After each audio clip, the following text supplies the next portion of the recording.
نبی پاک فرماتے ہیں میں دعا ہوں حضرت ابراہیم کی. یہ قربانی حضرت ابراہیم کا طریقہ ہے. حضور نے اگرچہ نبی پاک کی اپنی سنت تھی, یہ بھی کہہ سکتے تھے سنتی و سنتی ابیکم ابراہیم, میری سنت ہے اور تمہارے باپ ابراہیم کی سنت ہے. یہ نہیں فرمایا. جب صحابہ نے کہا قربانی کیا ہے, فرمایا سنت ابیکم ابراہیم, یہ تمہارے باپ ابراہیم کی سنت ہے. ہر صاحب نصاب پر قربانی واجب ہے. جو زکوٰۃ کا نصاب رکھتا ہو اس پر قربانی واجب ہے.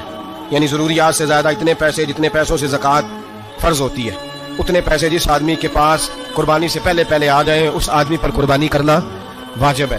بکرا, چترا, دمبا 1 سال کا یا دمبا 6 مہینے کا ہو پر اتنا بڑا محسوس ہوتا ہو کہ لگے 1 سال کا ہے, اس کی قربانی ہو سکتی ہے. جانور میں کوئی عیب نہیں ہونا چاہیے. اتنا کمزور نہ ہو کہ ذبح جہاں اسے کرنا ہے وہاں وہ چل کے جا نہ سکے, اتنا کمزور جانور نہ ہو. اس کے اندر بظاہر کوئی اتنا بڑا نقص نہ پایا جاتا ہو, کانا نہ ہو, لنگڑا نہ ہو, کوئی اس کی ہاتھ نہ کٹے ہوئے ہو, ایسا نقص جو واضح ہو. بکرا 1 سال کا, گائیں اور بھینس یہ 2 سال کی, اونٹ 5 سال کا.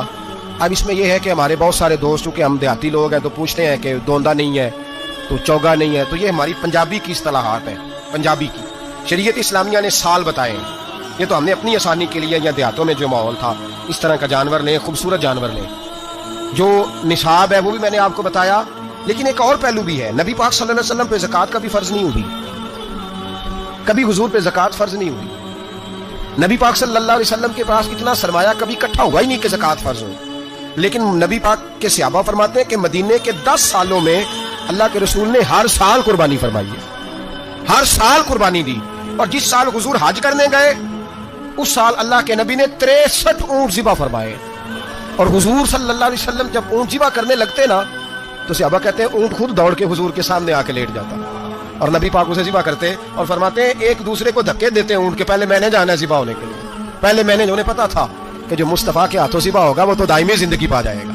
یہاں بھی وہاں بھی زندہ. 63 اونٹ ذبح کیے. ایک اونٹ میں کتنی قربانیاں ہوتی ہیں؟ 7. اب 63 کو 7 سے ضرب دو گے تو کتنی بنے گی؟ اور پھر نبی پاک صلی اللہ علیہ وسلم نے 10 سال مدینہ منورہ میں قربانی دی, ہر سال. اب وہ 63 اونٹ, ایک اونٹ میں 7 قربانیاں, ہر سال جہاں قربانی. اور مولا علی شیر خدا فرماتے ہیں نبی پاک 2 قربانیاں دیتے. میں نے کہا حضور 2 جانور ذبح کر رہے ہیں آپ, تو حضور نے فرمایا ایک میری طرف سے, ایک میری امت کی طرف سے, غریبوں کی طرف سے. اور حضرت علی کو حضور نے وصیت فرمائی تو 2 دیا کرے گا. یا رسول اللہ صلی اللہ علیہ وسلم میں غلام ہوں, خادم ہوں. حضور نے فرمایا علی ایک تو نے اپنی دینی ہے, ایک میری طرف سے دینی ہے. 2 قربانیاں. مولا علی نے بھی ساری زندگی 2 قربانیاں دی. حضرت علی بھی مال کے نصاب نہیں تھے, اپنا مکان ہی نہیں تھا, کوئی کاروبار نہیں تھا, کئی دن فاقے رہتے تھے, پر قربانیاں کتنی دیتے تھے؟ 2. ہمارے پاس ویسے اگر سسرال میں, میکے میں, کزنوں میں کچھ شادی ہو جائے تو 50-60 ہزار کا خرچہ برابر ہے, وہ پکا ہے. اور قربانی کی باری غریب ہو گئے, سارے غریب ہو گئے. کہتے نہیں یہاں مشکل ہے. او خدا کے بندے, اللہ کے ساتھ تجارت کر, اس کے راستے میں 1 دے گا, رب تجھے 70 گنا اضافہ کے ساتھ عطا فرمائے گا. قربانی مال کے نصاب پہ ہے. کوشش کیا کریں کہ اللہ کے راستے میں جب دینا ہو پھر لیت اللہ سے بچیں, خوبصورت جانور لائیں جن کو اللہ نے توفیق دی ہے.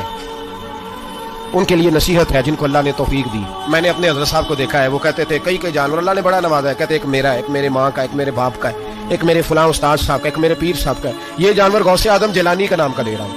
اور پھر ایک بڑا خوبصورت جانور بندہ ہوتا اور حضرت خود ان کو چارہ ڈال رہے ہوتے, تو حضور یہ کیا ہے؟ فرمانے لگے یہ میں رسول اللہ کے نام پہ قربان کروں گا, یہ نبی پاک کے نام پر قربان کیا جائے گا. جن کو اللہ نے حیثیت دی ہے وہ کوشش کریں اپنے محبوب کی طرف سے بھی قربانی کریں, نبی پاک کے نام کی قربانی دے. خوبصورت سا جانور پیارا, پھر اس کی خدمت ہو, پھر اس کی قربانی دی جائے اور نبی پاک کے نام پر قربانی دی جائے. حضور نے خود وصیت فرمائی حضرت ابو بکر صدیق کو, قربانی بڑا حسین عمل ہے.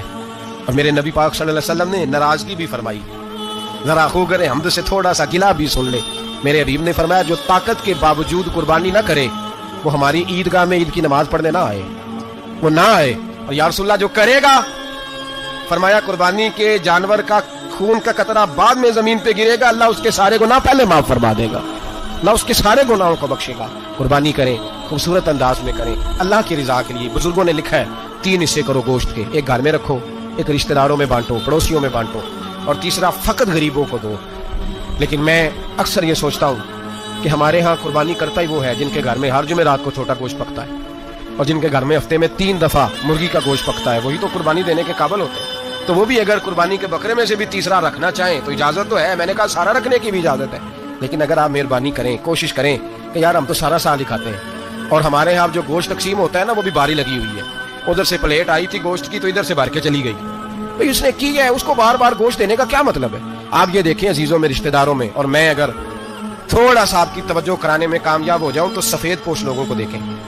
کچھ سفید پوش ہیں, سفید پوش جن کے اوپر قرضے ہیں, بیماریوں نے جکڑ لیا ہے, گھر میں بڑے بڑے سخت مریض آ گئے ہیں. سفید پوش پہلے دیا کرتے تھے. آپ ان سے پوچھتے ہیں صاحب قربانی, تو بات کو ٹالتے ہیں. وہ کہتے ہیں سوچ رہا ہوں کوئی حصہ ڈال جائے. پردہ پوشی کرتے ہیں, کہتے ہیں کہیں حصہ رکھا ہوا, پردہ پوش. اکثر وہ لوگ قربانی نہیں دے پاتے. اکثر دیا کرتے تھے, اب نہیں دے پا رہے. کیوں؟ اس لیے کہ مشکلات ایسی آ گئیں. ان لوگوں کا خیال کریں, ان کے گھروں تک گوشت پہنچا کے آئیں, ان پر توجہ کریں. وہ سفید پوش آدمی کبھی ذکر نہیں کرے گا. کچھ تو ایسے ہیں جو خود پہنچ جاتے ہیں کہ ہمیں گوشت دیا جائے, لیکن کچھ سفید پوش ہیں لا یسألون الناس الہافا. اللہ فرماتے کچھ لوگ لپٹ لپٹ کے سوال نہیں کرتے, سفید پوشی کا بھرم رکھتے ہیں, کا مزاج نہیں. ان کی طرف دیکھیں, اپنے رشتہ داروں کو دیکھیں, خاص کر ان رشتہ داروں کو دیکھیں جن کا آپ کو پتہ ہے کہ غریب ہے, مجبور ہے. ان کے گھروں میں گوشت بھیجیں. غریب بیٹیوں, غریب بہنوں کا خیال کریں, اس طرف متوجہ ہوں, ان کے ساتھ اس نے سلوک کریں, اس طرف آپ لوگ خیال کریں. اللہ ہمیں سمجھنے کی توفیق عطا فرمائے.